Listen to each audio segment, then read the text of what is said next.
tem que abrir? Acho que é para ele. Não funciona Que isso. é not, no? To use this. Yes? It's from... Advance. Yes. History. Okay, thank you. Can I get my water here? Yes, would you like to roll? Yeah, thanks. Thank you. Thank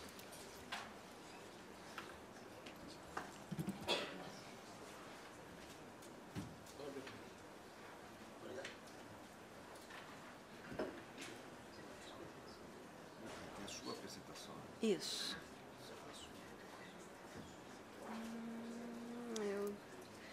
Ups. Essa de baixo. A de baixo. Isso.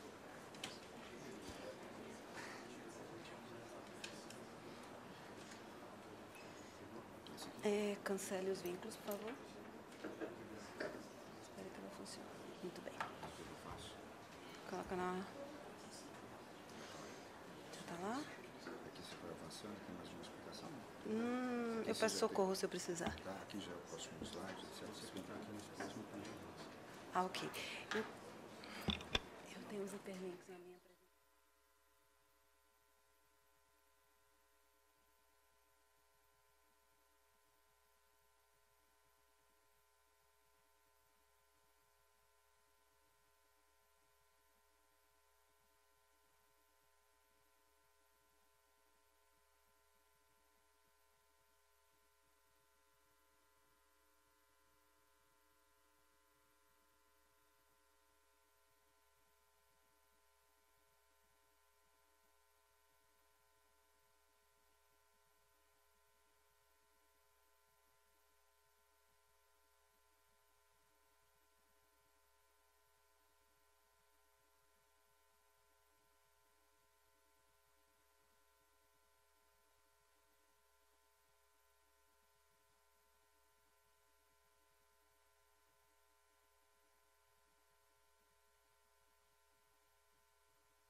Boa noite a todos. É um enorme prazer estar aqui hoje à noite. Queria agradecer ao gentil convite.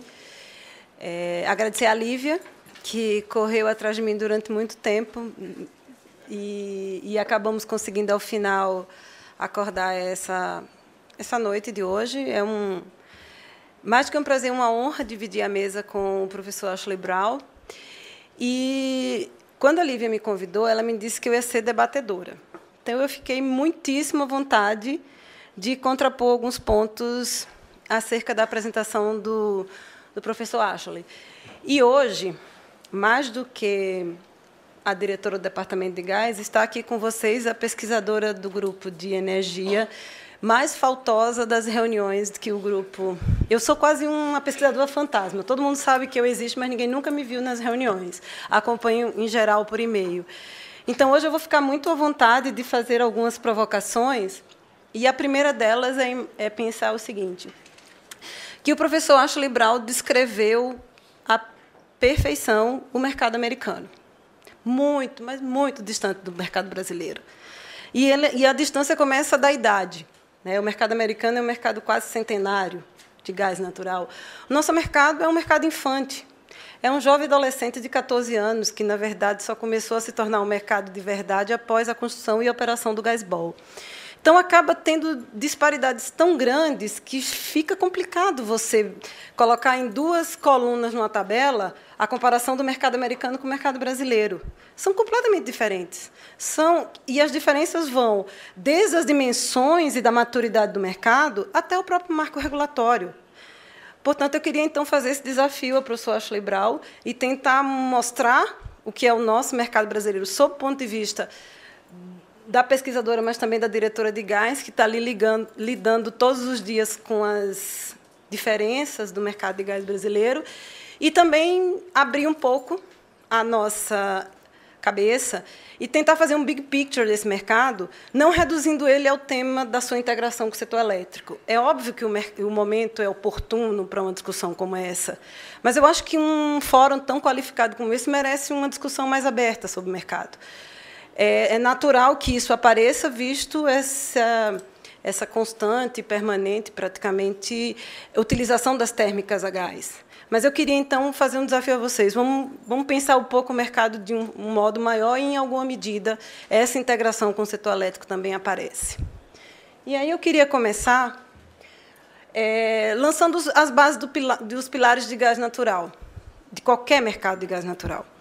E aí eu gosto muito dessa figura, aqueles que já me ouviram falar há algum tempo percebem que, com isso, aí eu consigo fazer uma apresentação. Não vou fazer isso com vocês, tá certo? Prometo, trouxe 42 slides e vou deixar com vocês. Então, portanto, não vou fazer isso. Mas o que é basicamente um mercado de gás natural? O gás natural ele tem uma tremenda crise de identidade. Ele não é igual à energia elétrica, mas ele também não é igual ao petróleo. Por quê? Porque ele captura dessas duas indústrias características muito específicas. Do setor elétrico, basicamente, da indústria da energia elétrica, ele captura a característica de ser um monopólio natural.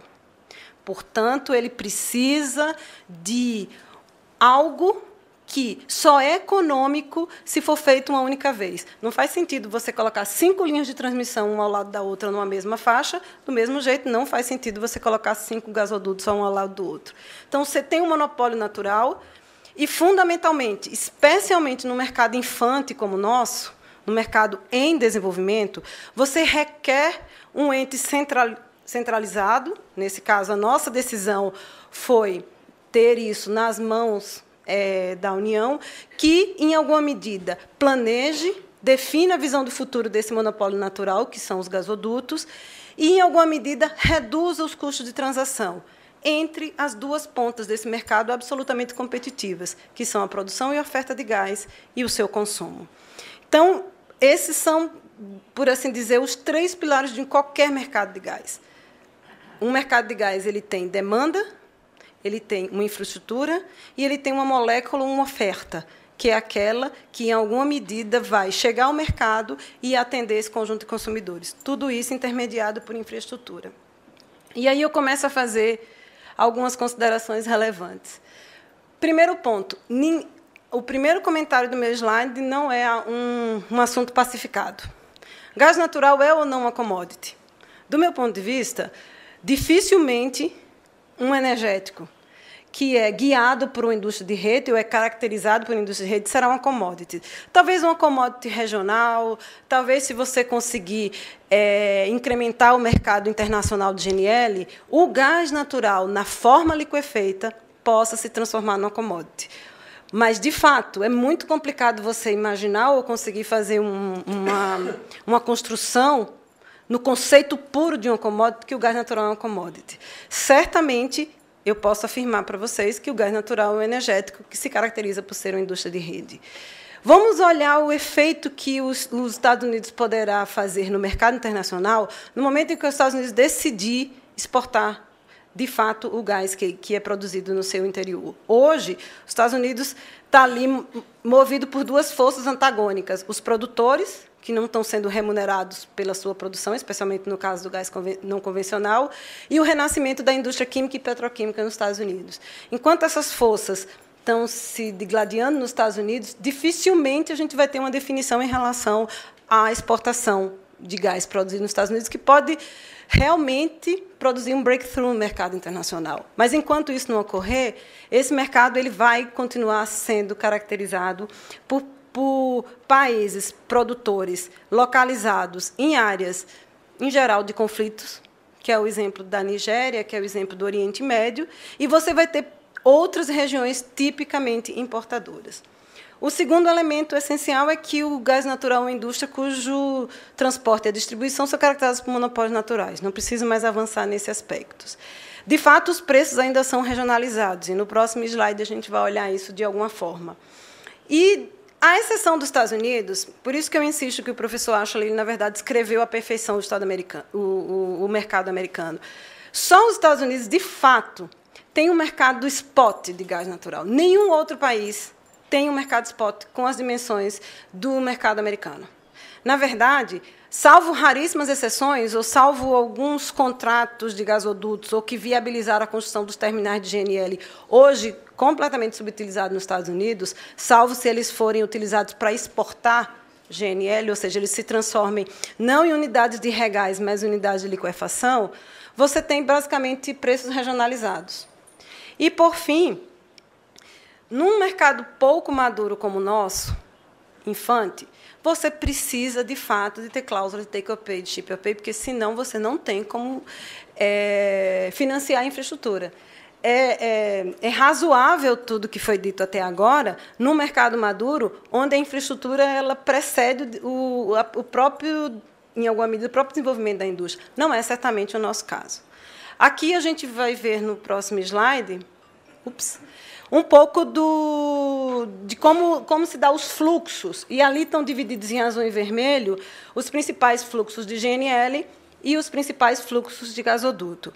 E esse slide é interessante quando a gente junta ele com o próximo, em que você tem as principais referências de preço de gás natural no mundo. E isso, é claro, essas referências de preço de gás natural demonstram o quanto o mercado de gás natural no mundo é basicamente regionalizado.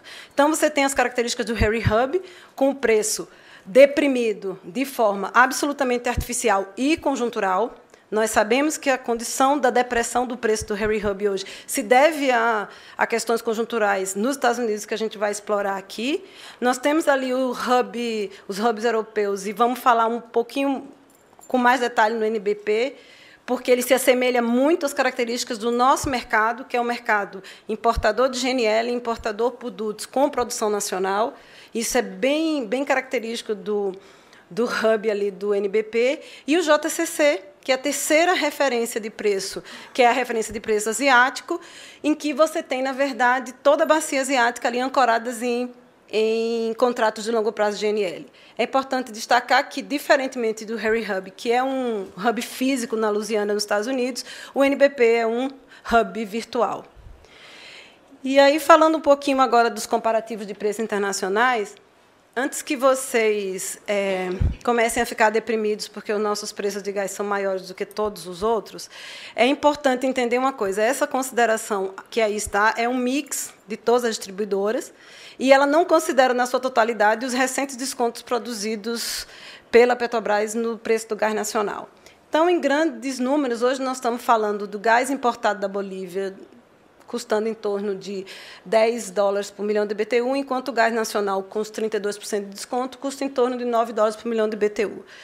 O que se observa mais recentemente, a gente tem uma avaliação como essa mais recente, praticamente quinzenal, eu diria, a gente observa uma tendência de crescimento tanto dos preços do NBP quanto do Henry Hub, baseado fundamentalmente nesse inverno rigoroso que a gente está tendo no hemisfério norte.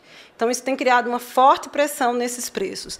E os preços de GNL, por sua vez, também sofreram um aumento, projetava-se para 2014 algo em torno de $14, $15 por milhão de BTU, e hoje nós estamos na casa dos 20, também, uma vez mais, influenciado pelo forte inverno e pela decisão do Japão em não acionar suas usinas nucleares. Então, se percebe que essa decisão ela influencia fortemente o mercado de GNL e, portanto, pressiona fortemente o preço nos demais mercados importadores. Vamos voltar um pouquinho a esse slide aqui, que ele vai sempre servir como eixo norteador para a gente, e falar dos aspectos de estabilidade regulatória, que eu acho que é o centro desse... Se você pensar que essa é uma figura tridimensional, ela precisa estar apoiada em algo, então ela está apoiada em estabilidade regulatória. E aí eu gosto muito dessa transparência, porque é a transparência que fala das nossas condições de contorno, né? Eu costumo dizer que o gás é um pouco como cada um de nós, cidadãos brasileiros. Nós temos nacionalidade e naturalidade. Eu, por exemplo, sou brasileira, mas também sou sergipana. O gás é assim. O gás, na hora em que ele é nacional, até o momento em que ele chega no denominado city gate dos estados, nos pontos de entrega. No momento em que ele atravessa a fronteira dos estados, ele adquire a identidade de cada um dos estados. É muito complexo lidar com essas características constitucionais e regulatórias, e requer, especialmente de nós, Ministério de Minas e Energia, de uma capacidade de fazer harmonização regulatória. Além do mais, nós temos 2 Brasis, 3 Brasis, 4 Brasis no que se refere ao desenvolvimento do mercado. Então, eu tenho um mercado paulista, um mercado carioca, quase o mineiro, talvez o baiano, com características de um mercado de pequeno e médio porte, e eu vou lá para regiões que hoje nem atendidas com gás natural são. Ou, se o são no máximo por projetos de GNC. Então, a gente percebe que é o gás natural comprimido. Então, a gente percebe que é complicado imaginar que você possa fazer um big picture do mercado de gás natural no Brasil, porque, de fato, são inúmeras disparidades. Inclusive, a nossa malha de transporte de gás também reflete essa disparidade. Pois bem, então, aqui é um pouco para explicar para vocês quais são as condições de contorno. Então, no que se refere à exportação, importação, produção, exploração e transporte de gás, eu tenho 2 marcos regulatórios federais responsáveis por isso: a Lei do Gás, a Lei 11.909, e a famosa Lei do Petróleo. E, no momento em que o gás natural atravessa a fronteira dos estados, cada uma dessas distribuidoras prestam os serviços locais de gás canalizado, a denominada distribuição, e os estados, como entes concedentes, definem a forma como esse serviço local de gás canalizado será prestado para cada um desses estados. Essa Lei do Gás, ela nos orgulha sobremaneira porque ela foi o fruto de um amplo debate entre os agentes. Eu cheguei no Ministério de Minas e Energia em meados de 2004, quase 10 anos. E eu peguei exatamente essa etapa de discussão da Lei do Gás. Essa Lei do Gás foi apresentada ao Congresso, já havendo no Congresso 2 outros projetos, né? O projeto do senador Rodolfo Tourinho e um outro projeto do deputado Zica. Ao final, esses 2 projetos foram aglutinados no substitutivo do deputado João Maia, e ele reflete um equilíbrio muito tênue, porque eram muitos interesses. O setor de gás ele reflete exatamente essas características. Você tem consumidores térmicos, você tem consumidores não térmicos, você tem um incumbente que já estava instalado no mercado, você tem as características da distribuição, você tem, em alguma medida, os papéis dos entes, especialmente estaduais e federal, bem diferenciado. Então, de fato, a intenção nessa lei foi abarcar, em grande medida, os maiores aspectos da indústria do gás, e, portanto, ela trata de transporte, armazenamento e estocagem. Fala ainda de uma eventual contingência, que, felizmente, a gente nem precisou regulamentar agora, que é exatamente o capítulo 7 da lei. E todos os aspectos de exploração e produção continuaram na Lei 9478, que é um marco completamente consolidado, e os aspectos de distribuição estão sob a responsabilidade dos estados, em que pese a lei ter um capítulo específico sobre distribuição e comercialização. O que se esperou, né? Qual foi o grande sonho? Daqui a 15 dias, exatos daqui a 15 dias, nós faremos 5 anos de publicação da Lei do Gás. Eu fiz uma conta, 5 de março é exatamente a quarta-feira de cinzas, né? Então, pois bem, então, o que se desejava quando essa Lei do Gás foi lançada? Que você pudesse criar esse famoso ciclo virtuoso que pudesse quebrar todas aquelas barreiras elencadas pelo professor Ashley. Então, o que se deseja? Precisa de investimento no transporte, para que o investimento no transporte estimule a competitividade na produção. Esse estímulo na competitividade da produção atrairá cada vez mais agentes no transporte, e aí sim você cria, em alguma medida, um círculo virtuoso. E essa lei trouxe inovações. A primeira delas é a ideia de que você tem um regime de concessão para gasodutos, muito inspirado no modelo de concessão das linhas de transmissão. Então, a gente, para não ficar exatamente igual, a gente não ganha um gasoduto quem oferecer a menor receita anual permitida, mas quem oferecer a menor receita anual máxima. Estranho, mas é só para não confundir com a RAP. O segundo elemento é a ideia do período de exclusividade. Exatamente por ser um monopólio natural, exatamente por ser um mercado infante, é necessário que você assegure aquele carregador, ou seja, aquele agente disposto a financiar a infraestrutura de transporte, que ele tenha o tempo necessário para desenvolver o seu mercado. Esse é o conceito do período de exclusividade. A regulamentação do acesso, de fato, nosso acesso ele é regulado, mas ele existe. Então, quando nós denominamos acesso regulado é porque ele ocorre após a definição de certas regras. Então, as regras são fundamentalmente as regras vinculadas ao período de exclusividade. E a ideia do conceito de autoprodutor, autoimportador e consumidor livre, que surgiram dentro da Lei do Gás, especialmente no capítulo 6, de distribuição e comercialização do gás natural, com a finalidade de transformar-se em figuras que proporcionassem o desenvolvimento do mercado. O Ministério é o poder concedente e seu principal papel é exatamente a publicação do Plano Decenal de Expansão da Malha de Transporte de Gás Natural, que eu imagino que todos vocês sabem, que desde o dia 13 de janeiro está em consulta pública e que a gente pretende encerrar agora no dia 26. É com muito prazer que eu apresento essa próxima slide, porque, quando eu comecei a fazer essa apresentação, esses tickets aqui, típicos do Project Verde, não estavam. E eu fico muito feliz em perceber que a grande maioria das nossas tarefas de regulamentação já estão concluídas. No que se refere à exportação de gás natural, nós não pretendemos regulamentar nesse momento, porque a nossa intenção é ampliar a oferta doméstica e atender prioritariamente o nosso mercado nacional.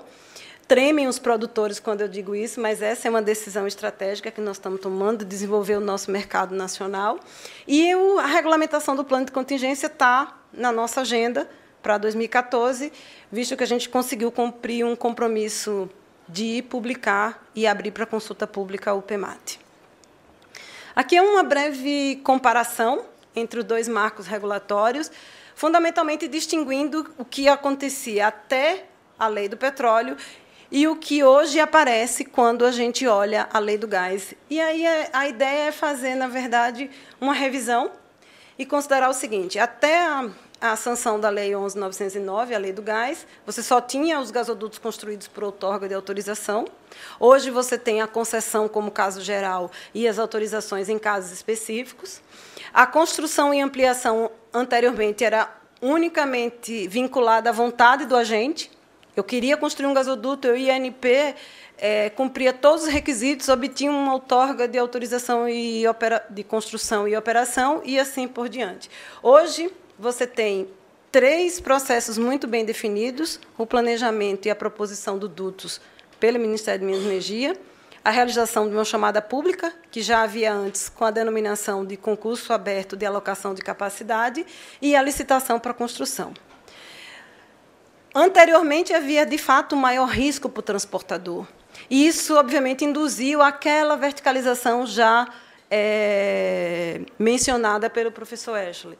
Hoje, você tem um menor risco para o transportador. Eu costumo dizer que, hoje, ser transportador de gás natural é o melhor negócio da indústria do gás natural, visto que você tem uma receita anual assegurada por 30 anos com a tarifa definida. E, ademais, você pode, em alguma medida, construir esses dutos, no caso brasileiro, com incentivos do REID, e, se você for uma sociedade de ações, uma sociedade aberta, você ainda pode emitir debêntures incentivadas. Eu tenho um recente exemplo da Comgás, a nossa maior companhia de distribuição de gás natural, uma companhia de prestação de serviço local de gás canalizado, que fez uma oferta de debêntures no ano passado, que foi extremamente bem-sucedida, e que vai certamente ancorar toda a sua expansão, essa é a pretensão da Comgás, nos próximos 5 anos. Bom, anteriormente a tarifa era definida pelo transportador, hoje é obtida numa chamada pública, não havia planejamento e havia uma baixa participação do Estado, especialmente o poder concedente, no âmbito federal. Passando ainda o próximo, só para a gente começar a pensar um pouco como é que o gás natural hoje está no Brasil. A participação do gás natural, considerando ali a nossa matriz energética ele está em torno de 12,5%, ela é praticamente uma participação flat, e o nosso PNE, que está em fase de revisão, hoje projeta que essa participação em 2030 chegará em torno de 15,5%. Isso certamente será extremamente alterado com a nova realidade que nós estamos vivendo, especialmente no que se refere à expansão da geração térmica. Aqui, só em grandes números, o gás natural no Brasil, considerando sua participação na matriz energética, sua participação na matriz de energia elétrica.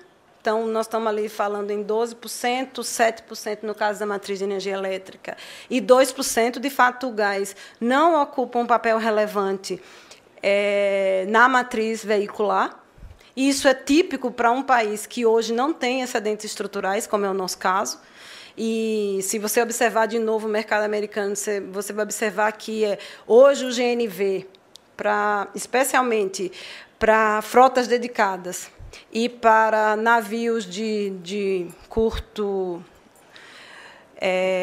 trajeto, isso tem sido usado, inclusive tem sido desenvolvidas enormes alternativas de GNL e GNC on-board. Justamente porque, diferentemente do que acontecia há alguns poucos anos atrás, hoje os Estados Unidos caminham para uma autossuficiência energética. A produção nacional ela sofreu uma mudança significativa nos últimos anos. Nossa, esse negócio está pequenininho, hein? Mas, fundamentalmente, a gente quer demonstrar que existe uma grande diferença do perfil de produção de gás no Brasil, porque a nossa produção ela é mais de 90% produzida em mar. A produção de gás em mar é muito mais dispendiosa e muito mais complexa. Ela tem um tempo de maturação muito maior do que a produção em terra, o que é completamente diferente do mercado americano, onde, praticamente, à exceção do Golfo do México, toda a produção se concentra em terra. Um outro aspecto relevante, quando a gente vai saindo de produção e pensando como essa produção se transforma em oferta no mercado de gás natural, 2-0 para o computador aqui, tá, gente? Foi.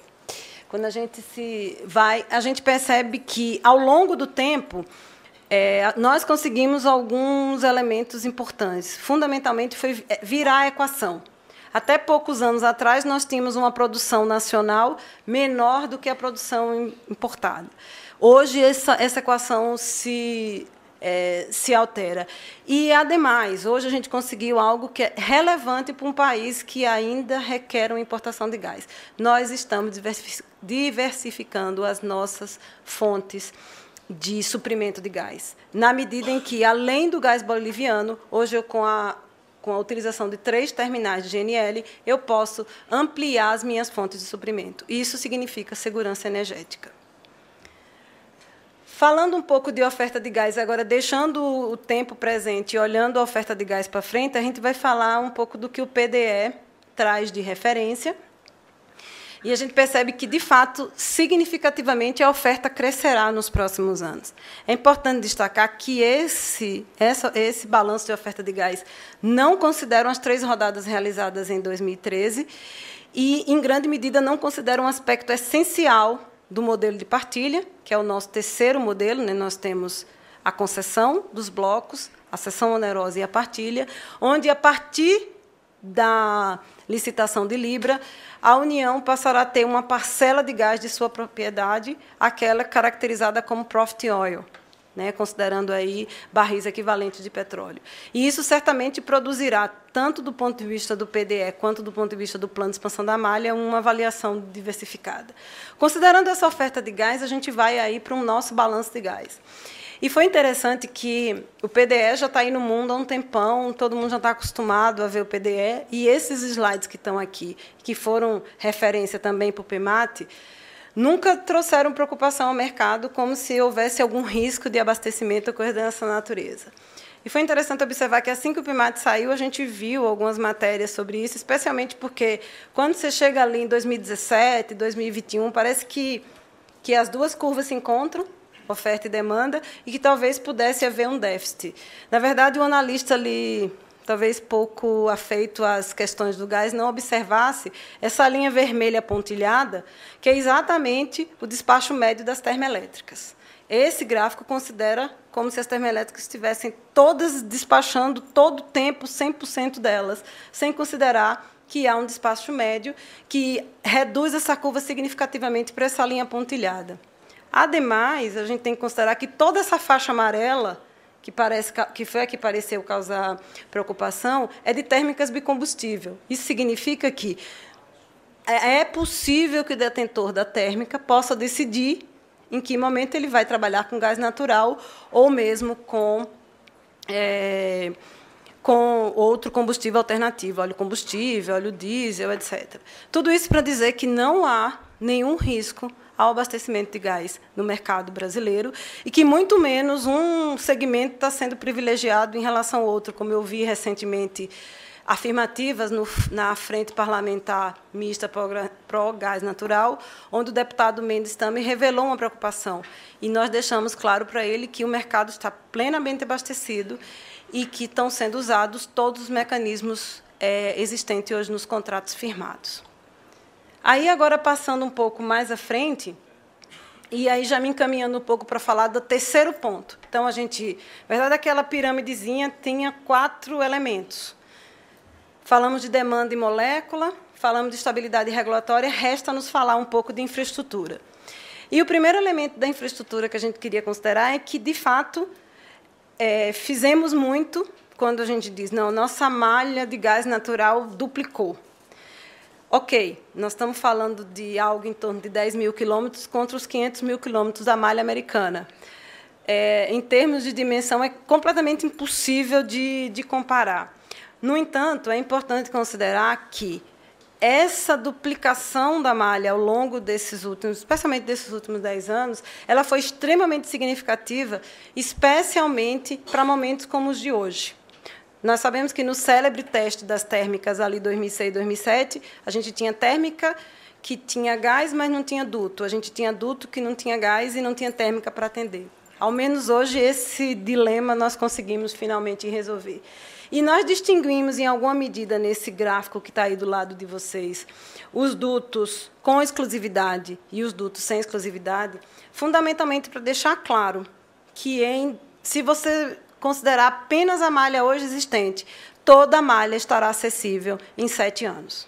O último duto que estará acessível será o Gaspal 2, no estado de São Paulo. Isso significa que qualquer outra necessidade de ampliação, de reforço, etc., na grande maioria da malha, hoje já pode ser feita. Um outro aspecto interessante que eu queria revelar para vocês é que a nossa malha, diferente do que diz a música do Milton Nascimento, ela é só o litoral, né? O Milton Nascimento diz que o Brasil não é só o litoral. No que se refere à nossa malha de gás, à exceção do Gasbol e o gasoduto lateral de Cuiabá, ela é claramente uma malha que reflete onde o gás está sendo produzido no Brasil. Hoje, o gás é produzido no Brasil, fundamentalmente na nossa plataforma continental.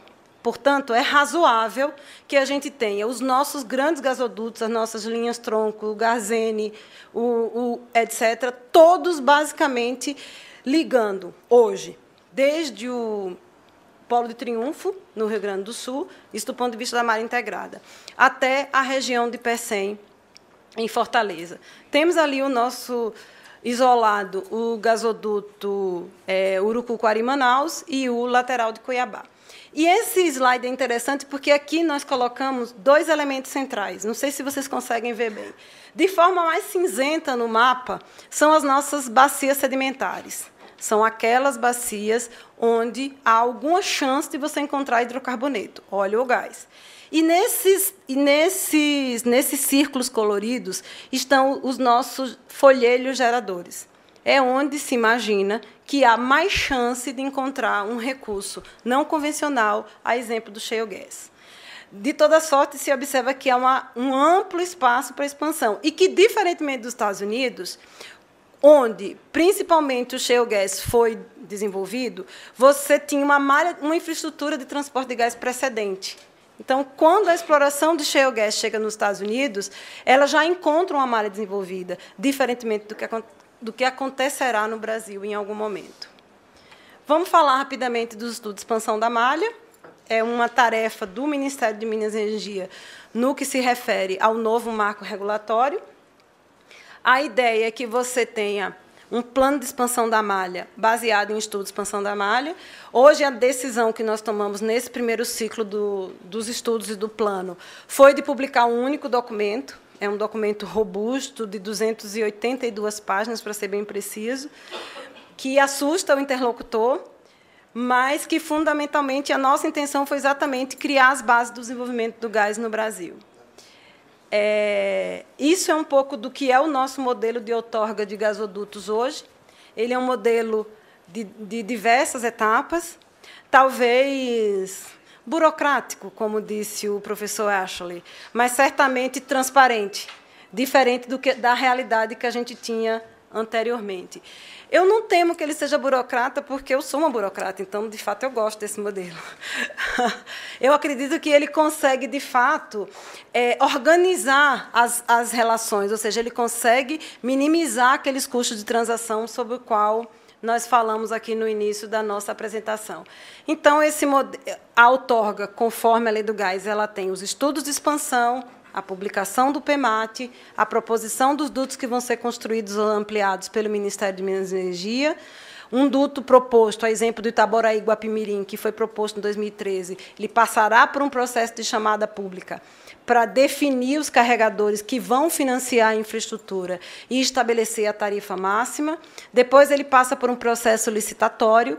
Esse processo licitatório vence o transportador, que não é o carregador, são agentes diversos, e, portanto, uma tendência de desverticalização promovida, sobretudo, por uma iniciativa da agência reguladora, da ANP, né, que introduziu essa característica central nos mercados mais modernos, a plena distinção entre o carregador e o transportador.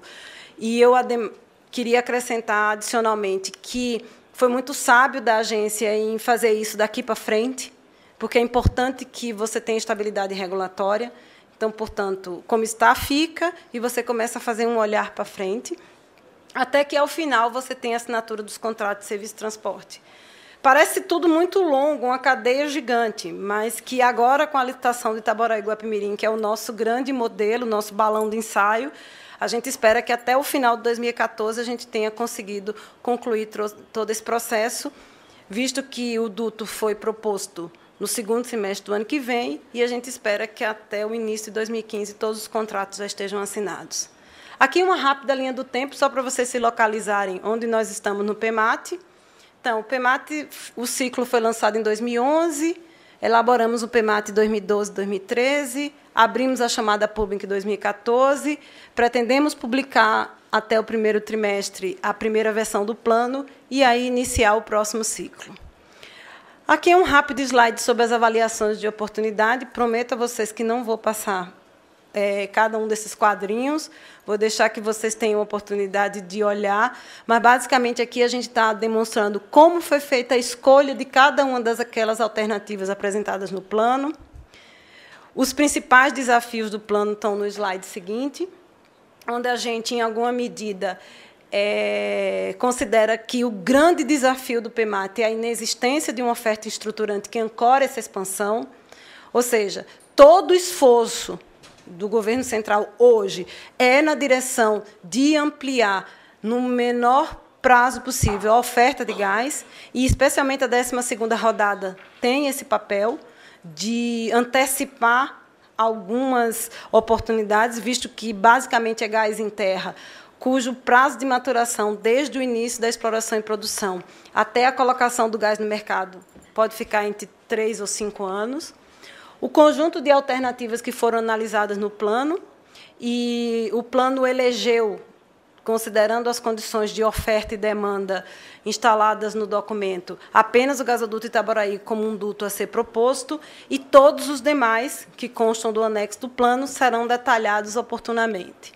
Mas, considerando todo esse quadro, a gente tem que pensar, fazer a nossa visão de futuro. E, certamente, é desejável, para quem planeja a indústria de gás no Brasil, que a gente tenha um mercado com aquelas características que o professor Ashley Brown descreveu, respeitando, claramente, as características do mercado nacional. Então, o que é que nós estamos fazendo pensando o mercado de gás para frente? Ou seja, numa visão de futuro, onde nós queremos chegar? Certamente, nós queremos chegar em algo muito próximo daquele mercado ideal descrito aqui pelo professor Ashley. E, para isso, nós estamos fazendo a primeira iniciativa, que é o lançamento, que ocorreu em outubro do ano passado, do Zoneamento Nacional de Recursos de Óleo e Gás. Foi uma iniciativa do Ministério de Minas e Energia, junto com a empresa de pesquisa energética, a EPE, cuja intenção foi indicar aos agentes, aos potenciais agentes que desejam entrar na indústria da exploração e produção de gás, quais seriam os nossos hotspots, ou seja, onde é que você tem mais chance de encontrar gás e óleo. A realização dessas 3 rodadas de licitação, sendo a 12ª voltada especificamente para o gás natural. E aqui eu queria só fazer uma observação para vocês, que essas rodadas, elas fundamentalmente foram de 3 características. A 11ª, uma típica rodada de concessão, aquela em que você oferece blocos em terra e no mar. A primeira rodada para partilha, área de Libra. E a última rodada, aquela que ocorreu agora em novembro, que é aquela dedicada ao gás em terra, inclusive o gás não convencional. E aqui eu queria fazer uma avaliação com vocês, e entender um pouco o que é o gás não convencional no mundo, né, como é que ele está distribuído. E o gás não convencional, ele é dito não convencional porque ele exige técnicas de exploração e produção diversas daquelas convencionais, mas, na hora em que o gás sai da boca do poço, ele é exatamente igual ao gás. Então, para nós, pouco importa se o gás é convencional ou não convencional. O que importa é o gás chegando no mercado. E aqui se percebe que praticamente metade das reservas mundiais são de gás convencional, essa parte da pizza laranja, e a outra metade cinza é gás não convencional.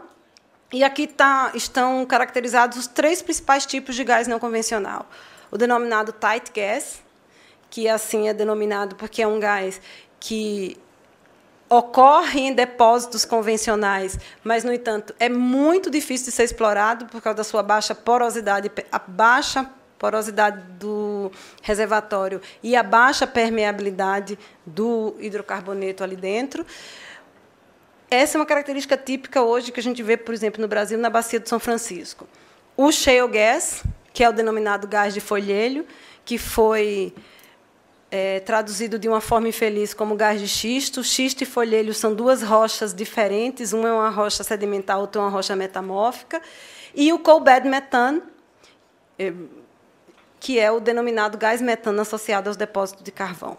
Então, basicamente, são esses 3 tipos de gás não convencional, e também você vai ter hidratos, etc., outros. Há alguns autores que falam até em águas ultra profundas, como também não convencionais, mas vamos nos focar nos 3 principais: tight gas, coal bed methane e shale gas. E aí a gente sempre vai ter aquele olhar sobre o shale gas em face da Revolução Americana. Ninguém conseguia imaginar que 10 anos atrás, para ser mais... e para um passado mais distante, a gente pudesse imaginar que os Estados Unidos estivessem nessa situação que eles estão hoje, praticamente às bordas de uma independência energética. E lidando com um problema pouco imaginável de que os Estados Unidos vai ter que decidir se exporta ou não exporta gás. Então, é algo que, para se ver a importância do recurso não convencional, e, fundamentalmente, a grande diferença do recurso não convencional é que você está antecipando bilhões de anos geológicos. Porque, diferentemente do que você faz no recurso convencional, quando você explora numa rocha reservatório, no recurso não convencional você antecipa vários bilhões de anos do tempo geológico e vai lá numa rocha geradora. Vou fazer um parêntese. Como é que você tem um hidrocarboneto, seja ele óleo ou gás? Você tem uma rocha geradora, onde lá você tem matéria orgânica, condições de temperatura e pressão, aquela matéria orgânica decomposta num ambiente com pouco oxigênio, você produz óleo e gás. Bilhões de anos depois, esse hidrocarboneto, por uma falha geológica, um terremoto, um vulcão, ele escapa daquela rocha geradora e encontra uma rocha reservatório. E, normalmente, convencionalmente, nessa rocha reservatório você explora o óleo ou o gás. No caso do recurso convencional, você busca aquela rocha geradora. Ou seja, se você pensar do ponto de vista do tempo geológico, se antecipa milhões de anos. No Brasil, as perspectivas são muito promissoras. Nós temos hoje no Brasil em torno de 15 TCF, trilhões de pés cúbicos de reserva, aproximadamente 500 bilhões de metros cúbicos de reserva, e só na Bacia do Paraná, a Agência Internacional de Energia diz que a gente pode ter algo em torno de 200 TCFs. Então, significa que a gente tem um tremendo potencial a explorar. Vamos pensar na bacia do Recôncavo, que é uma bacia que, diferentemente das demais bacias, que é uma bacia ali entre Sergipe e a Bahia. É uma bacia extremamente desenvolvida do ponto de vista de infraestrutura. E foi uma campeã na última licitação, na 12ª rodada, exatamente porque ela oferece as condições de infraestrutura. Mas, considerando todo esse cenário que parece tão promissor, vamos comparar o que a gente imagina que seja a exploração do gás não convencional no Brasil e com os Estados Unidos. Acho que essa é uma comparação interessante para todos nós. Olhe, no Brasil, eu fui muito humilde quando a gente coloca aí que é no Brasil, mas, na verdade, no Brasil e nenhum outro lugar no mundo vai se repetir a experiência americana. Não vai se repetir na Polônia, não vai se repetir no Reino Unido, que tem feito recentes alterações regulatórias, não vai se repetir na Argentina, não vai se... Talvez na China, não sei. Com a China, nada é muito normal, né? Então, não vou nem usar ela como referência. Vamos pensar nesses 3 exemplos. Vamos pensar no Brasil, vamos pensar no Reino Unido, vamos pensar na Argentina. Ninguém reproduzirá o modelo americano. Isso porque existem questões próprias do mercado americano. Uma questão é a própria legislação. Lá, o dono da terra é dono do subsolo. Então, portanto, ele pode acordar de manhã e decidir que vai botar um daqueles cavalos, né? Uma daquelas sondas no fundo da sua casa e está tudo bem. É diferente do que acontece aqui no Brasil, onde a riqueza do subsolo é da União e, portanto, para ser explorada, precisa ser concedida previamente. A segunda questão é que os preços nos Estados Unidos eles estão deprimidos de forma artificial. E isso tem uma razão de ser. Primeiro, a exportação não é autorizada. Agora, os Estados Unidos ensaia algumas autorizações de exportação para os países membros da OCDE. Mas ainda, acho que a Cheniere, que é uma empresa que tem um terminal de GNL, tem uma autorização, a BP tem um termo de compromisso para exportar, mas tudo ainda num ambiente bastante controlado em face da pressão que a indústria química e petroquímica tem feito, e o renascimento da indústria química e petroquímica nos Estados Unidos é muito relevante. A indústria do gás não convencional nos Estados Unidos, segundo os próprios americanos dizem, é igual ao sonho americano. Ela gerou, nos últimos 5 anos, aproximadamente, cerca de 6 milhões de empregos. Então, com um exemplo de sucesso, o que você vai mexer? Então, na verdade, o DOI tem olhado de novo, feito um estudo de novo, para tomar uma decisão em relação a isso. Primeiro elemento, a exportação não autorizada. Segundo, a descoberta dos líquidos. Então, os líquidos de gás natural, e você percebe uma clara tendência no mercado americano de você ir para cada vez mais concessões muito ricas em líquidos. Líquidos significam que você vai poder, com aquele gás que você produz, produzir gasolina, produzir derivados de petróleo, produzir GLP, que tem um alto valor agregado no mercado. Por incrível que pareça, a despeito de ser tão desenvolvida, a indústria, a malha de infraestrutura de gás nos Estados Unidos é localizada. O Henry Hub reflete essa depressão no preço, porque você não pode, por exemplo, exportar por meio de gasodutos aquele gás produzido ali nas regiões do Texas, da Louisiana, para outras áreas dos Estados Unidos, como as regiões Norte e Nordeste. Boa parte do que hoje é ofertado é resultado de um esforço antigo. E, portanto, é melhor produzir. Você já investiu. Então, nesse caso, é muito melhor produzir. E, por fim, tal como eu disse, os níveis de preços atuais eles não estimulam a produção do gás pura e simplesmente. Tem cada vez mais se visto a indústria do gás americano migrar para as concessões cada vez mais ricas em líquidos. Bom, do nosso ponto de vista, o que é que a gente imagina? A gente imagina que, de fato, os recursos não convencionais vão mudar os mercados mundiais e ele tem um papel geopolítico muito interessante. No entanto, a gente tem uma preocupação muito grande em que esse uso ocorra de acordo com as melhores práticas da indústria. A ANP abriu, no ano passado, uma audiência pública, está para publicar uma resolução onde ela disciplina a principal atividade para a exploração e produção dos não convencionais, que é a realização do fraturamento hidráulico. Mas a gente tem muita preocupação com as famosas lendas urbanas. Então, estamos fazendo uma profunda discussão dentro do Ministério de Minas e Energia, de modo em que a gente possa trazer à população, aos agentes, aos reguladores, a absoluta tranquilidade de que vamos executar essa atividade no Brasil, dentro das melhores práticas, com a gestão adequada de recursos hídricos e, sobretudo, minimizando os impactos ambientais. A gente sabe que vamos precisar de recursos adicionais, mas, sobretudo, hoje o que nos assola é a preocupação com a nossa oferta. E ali, voltando um pouco no slide, isso, das ações estruturantes, a gente vai falar um pouquinho sobre uma iniciativa específica do Ministério, que é o de propor, até o final do ano, diretrizes para restrição de queima. Quanto mais a gente tiver uma diminuição progressiva da queima de gás no Brasil, mais gás a gente vai ter que poder ofertar ao mercado. Nós estamos trabalhando também, investigando a questão do aproveitamento de gás metano em minas de carvão. Toda a região sul hoje, que é uma região ávida por gás, ela é uma região onde há ocorrência significativa de carvão e há gás associado a esse carvão. Nós estamos tentando entender um pouco o comportamento do produtor, porque o que a gente tem visto é o produtor tendendo a vender para o incumbente. Então, quais são as barreiras que fazem o produtor tomar essa decisão? É preciso implementar algumas medidas que estimulem ele, de algum jeito, a levar esse gás ao mercado. E tem outras ações que é um pouco mais no campo regulatório, que diz respeito a distinguir dutos de distribuição e transporte, para deixar claro os campos de atuação, e trabalhar fortemente na ideia de uma harmonização regulatória.